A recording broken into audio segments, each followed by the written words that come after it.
47 कोल्हापूर लोकसभा निवडणूक 2000 साहेब समोर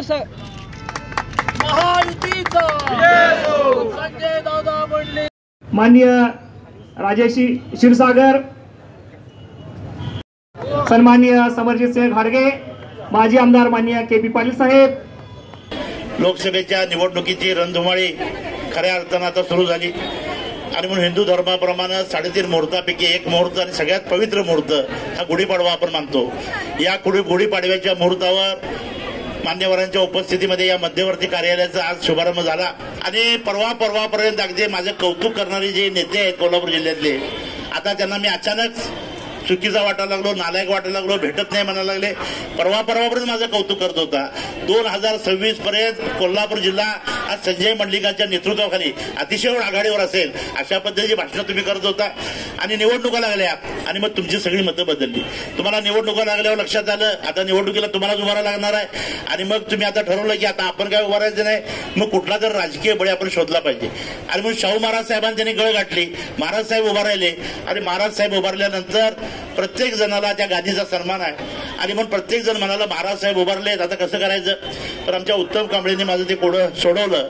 ते म्हणाले हा कुस्तीचा आखाडा आहे निवडणूक म्हणजे, आणि मग निवडणुकीच्या आखाड्यामध्ये कुस्तीच्या मैदानामध्ये 2 मल्ल उभारले तर मग कोण मोठा आहे कोण लहान आहे याचा विचार न करता कुस्ती खेळत असताना ज्या पद्धतीनं डाव टाकला पाहिजे, टांग मारली पाहिजे, अंगावर माती टाकली पाहिजे, ज्या पद्धतीने सगळं होणार। आणि म्हणून राजे साहेबांना, मुश्रीफ साहेबांनी, महाराज साहेबांना, मुश्रीफ साहेबांनी विनंती केली होती आपण या मैदानामध्ये येऊ नका कारण तुमच्या सन्मानाला कदाचित आमच्या हातून ठेच कदाचित लागेल। पण ती विनंती त्यांनी मानली नाही कारण त्यांची सुद्धा कदाचित राजकीय महत्वाकांक्षा होती का काय माहिती नाही।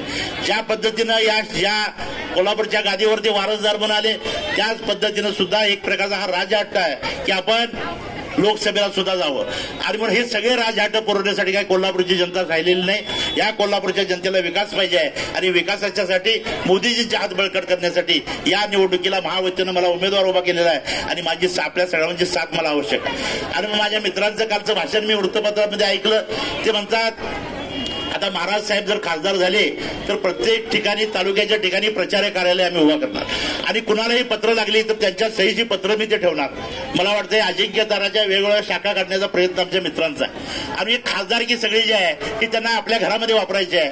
आणि खासदार असेल, आमदार असेल आणि कुठला गोकुळचा चेअरमन असेल हे सगळे आपल्या घरातले नोकर आहेत अशा पद्धतीने ही मंडळी वागा लागलेली आहेत। आणि म्हणून ते माझ्यावर म्हणतात की आता ते आम्ही आता प्रतिगामी झालेलो आहोत। आता परवापर्यंत आम्ही पुरोगामी वाटत होतो, अचानक त्यांना प्रतिगामी आम्ही कसं वाटायला लागलो।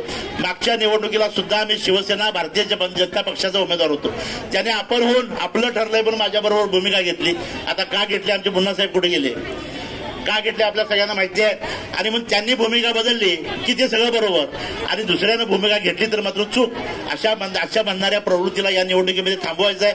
आणि म्हणून या निवडणुकीमध्ये ते म्हणतात की आता ही सगळी आम्ही बसलेली मंडळी मुश्रीफ साहेबांसकट आम्ही प्रतिगामी अशा पद्धतीचे।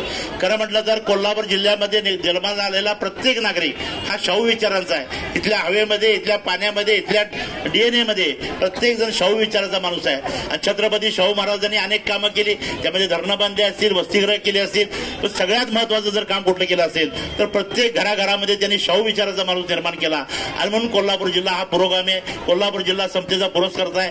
आणि या छत्रपती शाहू महाराजांच्या आशीर्वादानं खरं म्हटलं तर अनेक अशा पद्धतीची विकासाची कामं 100 वर्षापूर्वी झाली। आज सुद्धा राज्य सरकार, केंद्र सरकार घेतंय, पण आता जे मात्र वारसदार जे आहेत त्यांनी सुद्धा या निवडणुकीमध्ये आता उमेदवार म्हणून काय काम केलं ते सुद्धा त्यांना सांगावं लागणार आहे, काय पुढे काम करणार आहे ते सुद्धा या निमित्तानं सांगावं लागणार आहे। आणि म्हणून आमचे मित्र म्हणतात माझ्यावर जर एक वार झाला तर शेकडो वार माझे संजय मंडलिकांच्यावर होते।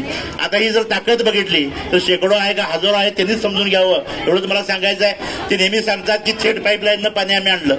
आता खरं म्हटलं तर काळामवाडीचा किती मोठा लढा झाला आपलं सगळ्यांना माहिती आहे। मंडलिक साहेबांनी नेतृत्व केलं, रत्नापानांनी नेतृत्व केलं, KP पाटील साहेब तर आज सुद्धा या दुधगंगा प्रकल्पाचे अध्यक्ष आहेत। आम्ही सगळ्यांनी आंदोलन केलं आणि मग कोल्हापूर शहराला पाणी द्यायसाठी गैबी बोगदा आपण काढला।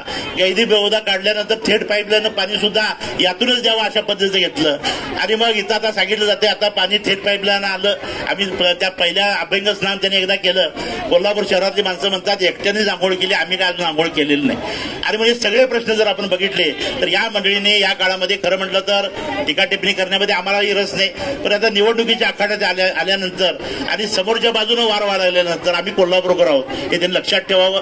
ज्या पद्धतीच्या पोरी त्याच पद्धतीच्या बाबळी इथं असणार आहेत आणि मग पुढच्या काळामध्ये सुद्धा याचं भान ठेवून पुढच्या काळामध्ये आमच्या मित्रांनी या निवडणुकीमध्ये सहभाग घ्यावा ही विनंती करतो.